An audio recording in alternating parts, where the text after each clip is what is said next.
In today's episode, the fifth in a series on the book Switch by Chip and Dan Heath, we will continue to learn how to direct the rider. We will examine how a technique called solution-focused therapy provides the kind of clear direction the rider needs.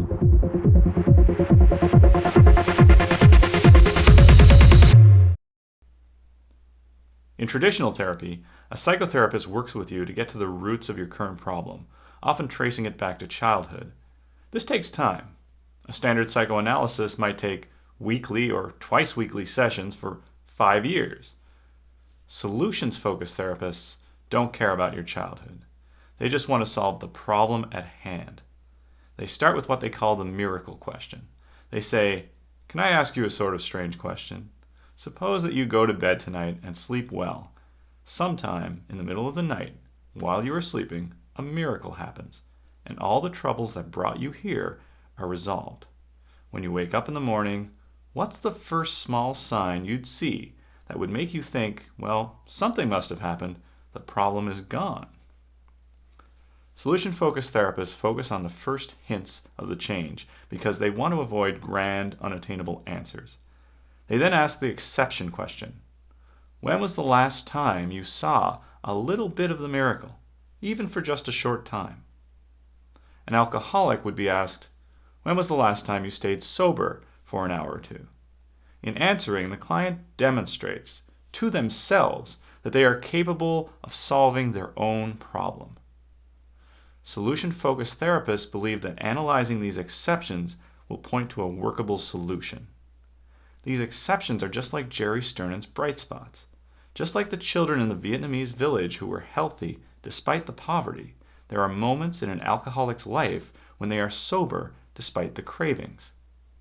But what does any of this mean to you? You aren't fighting malnutrition, and you may not need therapy.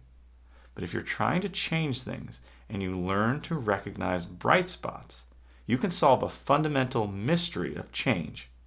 What exactly needs to be done differently?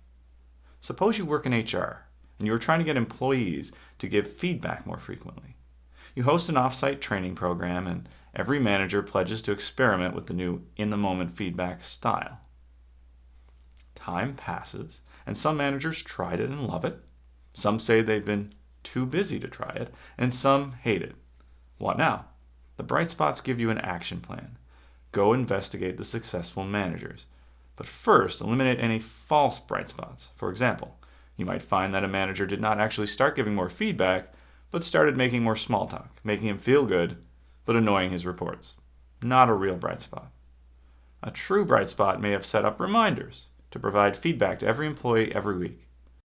Maybe she set a goal to never let feedback take more than 2 minutes and have it apply only to a specific project.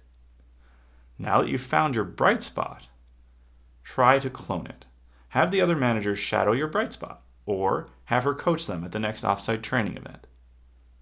The main thing is that you're spending the bulk of your time finding ways to replicate the bright spot's success, not obsessing about the managers who were skeptical or planning another training session to go over the same material again.